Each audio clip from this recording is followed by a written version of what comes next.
नमस्कार। हिंदी आरोह काव्य खंड में आज का विषय है शमशेर बहादुर सिंह द्वारा रचित कविता उषा। पाठ शुरू करने से पहले कवि के जीवन परिचय के बारे में जान लेते हैं।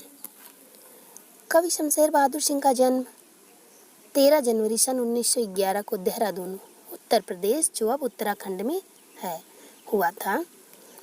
इनके द्वारा प्रकाशित प्रमुख रचनाएं हैं कुछ कविताएं, कुछ और कविताएं। चुका भी हूँ नहीं मैं, इतने पास अपने, बात बोलेगी, काल तुझसे होड़ है मेरी। उर्दू हिंदी कोश का संपादन भी इन्होंने कुछ समय तक किया। साहित्य अकादमी तथा कबीर सम्मान सहित अनेक पुरस्कारों से कवि शमशेर बहादुर सिंह को सम्मानित किया गया। सन 1993 में दिल्ली में इनका निधन हो गया। तुमने धरती का पद्य पढ़ा है, उसकी सहजता प्राण है। खुद को उर्दू और हिंदी का दोआब मानने वाले शमशेर बहादुर सिंह की कविता का एक संधि स्थल पर खड़ा होना सार्थक प्रतीत होता है। यह संधि एक ओर साहित्य, चित्रकला और संगीत की है, तो दूसरी ओर मूर्तता और अमूर्तता की तथा ऐन्द्रिय और ऐन्द्रियतर की है। विचारों के स्तर पर प्रगतिशील और शिल्प के स्तर पर प्रयोगधर्मी कवि शमशेर बहादुर सिंह की पहचान एक बिंबधर्मी कवि के रूप में है। उनकी यह बिंबधर्मिता शब्दों से रंग, रेखा, स्वर और कूची की अद्भुत कसीदाकारी का माध्य रखती है। उनका चित्रकार मन कलाओं के बीच की दूरी को न केवल पाटता है बल्कि भाषातीत हो जाना चाहता है। उनकी मूल चिंता माध्यम का उपयोग करते हुए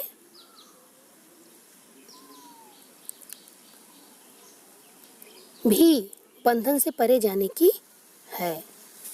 ओ माध्यम क्षमा करना, कवि कहते हैं, ओ माध्यम क्षमा करना कि मैं तुम्हारे पार जाना चाहता हूँ। कथा और शिल्प दोनों ही स्तरों पर उनकी कविता का मिजाज अलग है। उर्दू शायरी के प्रभाव से संज्ञा और विशेषण से अधिक सर्वनामों, क्रियाओं, अव्ययों और मुहावरों को उन्होंने बल दिया है। उन्होंने खुद भी कुछ अच्छे शेर कहे हैं। कवि ने खुद भी कुछ अच्छे शेर कहे हैं। आपके पाठ्यक्रम में ये जो कविता है, ठीक है, सचेत इंद्रियों का धनी यह कवि जब प्रेम पीड़ा, संघर्ष और सृजन को गूंथकर कविता रूपी महल बनाता है तो वह ठोस तो होता ही है, साथ ही अनुगूंजों से भी भरा होता है। वह पाठक को पढ़े जाने के साथ साथ सुनने और देखने को भी आमंत्रित करती है। प्रयोगवादी सन 1943 से प्रारंभ कविता शिल्प संबंधी बहुत से प्रयोग लेकर आई। नए बिंब, नए प्रतीक, नए उपमान कविता के उपकरण बने। यहाँ तक कि पुराने उपमानों में भी नए अर्थ की चमक भरने का प्रयास प्रयोक्ता कवियों ने किया है। प्रस्तुत कविता जो आपके पाठ्यक्रम में है, यह प्रस्तुत कविता उषा सूर्योदय के ठीक पहले के पल पल परिवर्तित प्रकृति का शब्द चित्र है। शमशेर ऐसे बिंबधर्मी कवि हैं जिन्होंने प्रकृति की गति को शब्दों में बांधने का अद्भुत प्रयास किया है। यह कविता भी इसका उदाहरण प्रस्तुत करती है। कवि भोर के आसमान का मूक दृष्टा नहीं है, वह भोर की आसमानी गति को धरती के जीवन भरे हलचल से जोड़ने वाला सृष्टा भी है। इसीलिए वह सूर्योदय के साथ एक जीवंत परिवेश की कल्पना करता है जो गांव की सुबह से जुड़ता है। वहाँ सिल है, गांव की सुबह में क्या है, वहाँ सिल है, राख से लिपा हुआ चौका है और स्लेट की कालिमा पर चाक से रंग भरते अदृश्य बच्चों के नंगे हाथ हैं। यह एक ऐसे दिन की शुरुआत है जहाँ रंग है, गति है और भविष्य की उजास है और है हर कालिमा को चीर कर आने का एहसास कराती उषा, जो हर कालिमा मतलब पूरी रात, काली रात को चीर कर आती है, ऐसा एहसास कराती हुई उषा है, मतलब भोर का समय है, सूर्योदय के पहले का समय है। तो आइए पाठ शुरू करते हैं। पाठ है उषा। प्रातः था नभ, प्रातः नभ था बहुत नीला शंख जैसे। प्रातः क्या था? प्रातः का नभ मतलब आकाश था, बहुत नीला शंख जैसे भोर का नभ। सुबह का, सूर्योदय के पहले का जो नभ है, आकाश है, प्रातःकाल का, वह कैसा था? बहुत ही नीला था। शंख, नीला शंख जैसे भोर का नभ, मतलब जो नीले शंख के समान था। बच्चों, भावार्थ लिखने से पहले आप लोगों को संदर्भ, प्रसंग लिखना होता है, उसके बाद ही व्याख्या करनी होती है किसी भी काव्य की। तो संदर्भ कैसे लिखना रहेगा? संदर्भ लिखना रहेगा यहाँ कि यह प्रस्तुत कविता हमारी हिंदी की पाठ्यपुस्तक आरोह काव्यखंड के अंतर्गत, आरोह भाग 2 काव्यखंड के अंतर्गत कवि शमशेर बहादुर सिंह द्वारा रचित कविता उषा है।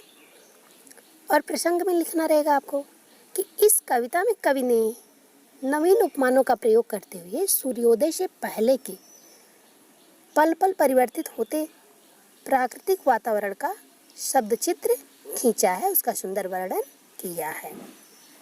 व्याख्या में देखते हैं। प्रातः नभ था बहुत नीला शंख जैसे भोर का नभ। नभ, प्रातः मतलब सुबह, न मतलब आकाश। तो यहाँ कवि के कहने का तात्पर्य है कि सूर्योदय से पहले प्रातः नभ था, भोर मतलब सूर्योदय से पहले आसमान कैसा दिखाई देता है? आसमान नीले शंख जैसा सुंदर दिखाई दे रहा था। कैसा दिखाई दे रहा था? नीला शंख जैसे, मतलब नीले शंख के जैसा सुंदर आसमान दिखाई दे रहा था सूर्योदय से पहले। ठीक है। राख से लिपा हुआ चौका अभी गीला पड़ा है। या भोर, या सूर्योदय से पहले का आकाश देख करके या उसे देखकर ऐसा लग रहा था, कैसा लग रहा था कि जैसे राख से लिपा हुआ चौका, जैसे राख से लिपा हुआ जो चौका होता है, अभी वह गीला ही है, गीला ही दिखाई पड़ रहा है।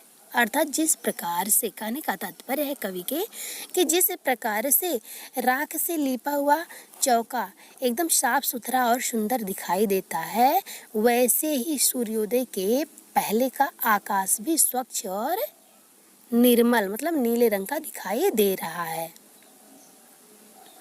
उस आकाश में उगते हुए सूर्य की लालिमा जो थी वो कैसी लग रही थी? बहुत काली, सिल जरा से लाल केसर से कि जैसे धुल गई। उस आकाश में उगते हुए जब सूर्य निकल रहा था, उस आकाश में सूर्योदय के पहले के समय का वर्णन है, और जब सूर्य निकल रहा है तब कवि कह रहा है कि उस समय उगते हुए सूर्य की लालिमा, जो उसकी लालिमा है वो ऐसी लग रही है मानो काली सिल को किसी ने लाल केसर से धो दिया हो। किसी ने क्या किया हो?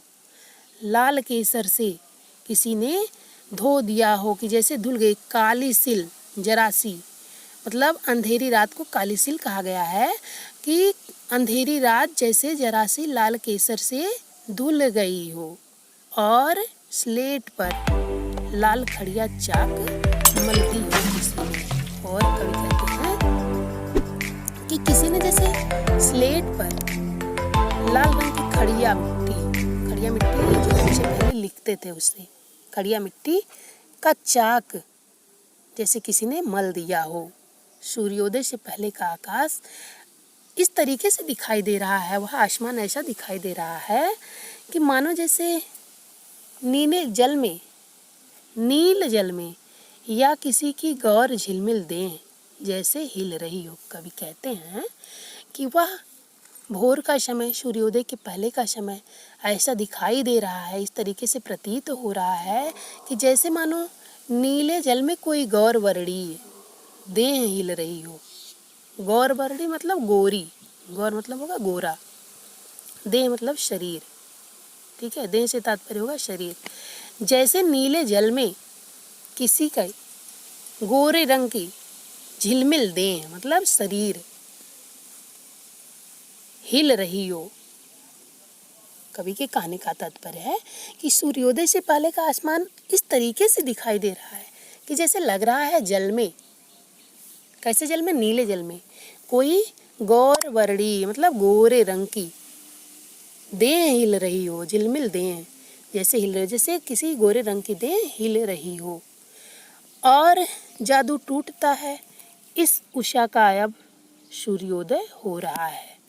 और कवि कहते हैं कि लेकिन तभी कैसा दिखाई पड़ रहा है कि जैसे सूर्य का प्रकाश गौर वर्ण युक्त देह जैसा दिखाई दे रहा है। लेकिन तभी सूर्योदय होने से तो समस्त सौंदर्य दर्शन का ये जो सुंदर छटा दिख रही थी, सूर्योदय के पहले की छटा थी ना, और जब सूर्य निकल गया, सूर्योदय हो गया, तो जैसे ऐसा प्रतीत हो रहा था कि सौंदर्य दर्शन का साक्षात्कार समाप्त हो जा रहा है, क्योंकि सूर्य पूरी तरह निकलकर आकाश में चमकने लगता है। जब जादू टूटता है इस उषा काल का मतलब सूर्योदय के पूर्व के समय का जादू तब टूटता है जब सूर्य पूरी तरह निकलकर आसमान में चमकने लगता है, दिखाई देने लगता है। तो यहाँ विशेष में होगा बच्चों कि पूरी कविता में आपने देखा, इस पूरी कविता में उपमा अलंकार जगह जगह पर देखने को मिलता है। उपमा अलंकार की सुंदर छटा देखने योग्य है पूरी कविता में, और कविता में नए प्रतीकों व नए उपमानों का जगह जगह पर प्रयोग किया गया है। प्रस्तुत कविता मुक्तक छंद में रचित है। कवि ने इस कविता में पूर्व सूर्योदय से पहले के आकाश का अत्यंत मनोहारी वर्णन प्रस्तुत किया है इस पूरी कविता में। आइए इस पाठ पर आधारित जो प्रश्न है उनका उत्तर भी देखते हैं। प्रश्न क्या है? प्रश्न है, कविता के किन उपमानों को देखकर यह कहा जा सकता है कि उषा कविता गांव की सुबह का गतिशील शब्द चित्र है। कविता में आए किन उपमानों को देखकर यह कहा जा सकता है कि उषा कविता गांव की सुबह का गतिशील शब्द चित्र है। तो यहाँ जगह जगह पर देखने को मिला है, जैसे देखिए राख से लिपा हुआ चौका,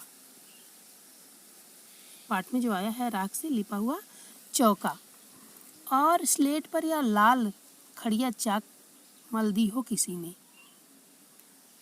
और फिर देखिए आया है कि बहुत काली सिल जरा से लाल केसर से कि जैसे धुल गई हो।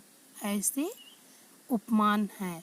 इन उपमानों को देखकर कविता में जगह जगह पर ये जो उपमान प्रयोग हुए हैं, इनको देखकर कहा जा सकता है कि उषा कविता गांव की सुबह का एक गतिशील शब्द चित्र है। दूसरा प्रश्न है इस पाठ पर आधारित, भोर का नभ राख से लिपा हुआ चौका अभी गीला पड़ा है। नई कविता में कोष्टक विराम चिन्ह और पंक्तियों के बीच का स्थान कविता को अर्थ देता है। उपर्युक्त पंक्तियों में कोष्टक से कविता में क्या विशेष अर्थ पैदा हुआ है, समझाइए। इस कविता में कोष्टक से क्या विशेष अर्थ पैदा हुआ है। तो बच्चों इसका उत्तर होगा कि कोष्टक के प्रयोग से, ये जो कोष्टक का प्रयोग हुआ है, इसके प्रयोग से कविता में ऐसा लगता है जैसे कवि पाठक से स्वयं आमने सामने मिल रहा हो या रूबरू हो रहा हो, और कविता में संवादात्मकता का समावेश हुआ है। कोष्टक के प्रयोग से पूरी कविता में संवादात्मकता का समावेश हुआ है। विशिष्टता के अर्थ को स्पष्ट करने के लिए भी कोष्टक का प्रयोग किया जाता है कविता में। जैसे किसी विशिष्टता का, विशेष शब्द का अर्थ स्पष्ट या विशेष पंक्ति का अर्थ स्पष्ट करने के लिए भी कविता में कोष्टक का प्रयोग किया जाता है। उपमान को स्पष्ट करने में भी शब्द को कोष्टक में लिखा जाता है। कोष्टक में लिखे हुए शब्द उपमान को स्पष्ट करने में भी अधिक सहायक होते हैं। जो शब्द कोष्टक में किसी भी कविता में आए, कोई शब्द अगर कोष्टक में लिखे गए हों तो वह कोष्टक में लिखा हुआ शब्द उपमान को भी स्पष्ट करने में अधिक सहायक होता है और कोष्टक में के प्रयोग से कविता में संवादात्मकता का भी समावेश हुआ होता है। ऐसा महसूस होता है, ऐसा लगता है जैसे कवि पाठक से स्वयं ही रूबरू हो रहा हो। विशिष्टता को स्पष्ट करने के लिए भी कोष्टक का प्रयोग कविता में किया जाता है। हम उम्मीद करते हैं बच्चों पूरा पाठ मैंने आपको समझाया, आपको अच्छे से समझ में ज़रूर आया होगा और इस पाठ पर आधारित जो प्रश्न था उसे भी मैंने आपको समझाया। मुझे पूरा विश्वास है आपको अच्छे से समझ में ज़रूर आया होगा।